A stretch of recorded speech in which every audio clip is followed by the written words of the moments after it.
Araw po no sa ating mga ka-Wealth Emporium PH.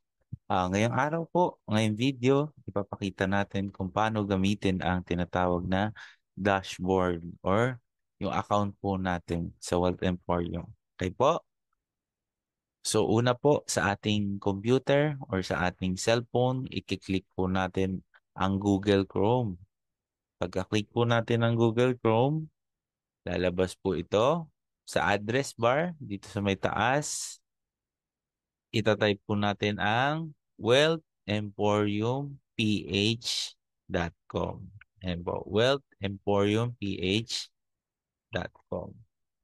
Pagka-type po natin nun, tayo po ay mapupunta sa tinatawag na login page. Ilalagay po natin ang member ID number at ang password.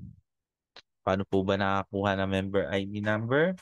Ito po ay nakukuha kapag tayo ay na-register na or na-refer na po. Okay? So for example, mag-login po ako. Ayan.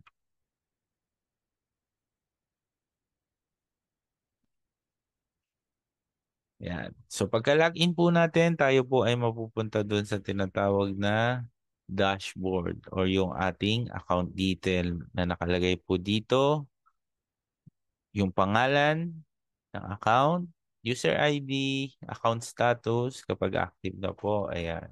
Nakalagay rin po dito yung total income at yung mga iba rin pong detalye tulad ng Directs Group, Unilevel, subscription at iba pa.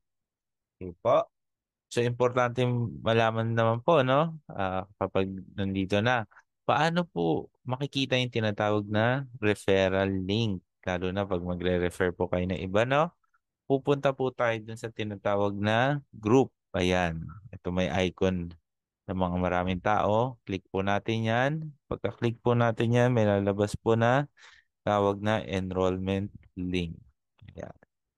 So dito po sa account na to, no, dahil example account lang po ito, hindi po siya nakalagay. Pero dito po, may malalagay po na link po dito. So ang gagawin po, kokopyahin po yung buong link, highlight nyo po, copy, tapos po, ipe-paste lang po dito sa address bar. Okay po. Kung wala naman po, ang gagawin po, I mean, kung kaya naman po mag-QR, gagawin po, i-scan lang po nung magre-register itong code at mapupunta na po siya sa registration. Ayan po. So, ulitin lang po, no? Ito ang tinatawag na dashboard. Dito lahat ng ating detalye. Pag pupunta sa referral link, pupunta sa group, click ang enrollment link, copy ang link, ilagay sa address bar or scan ang ating tinatawag na QR code. Ayan lamang po. Okay po, maraming salamat po.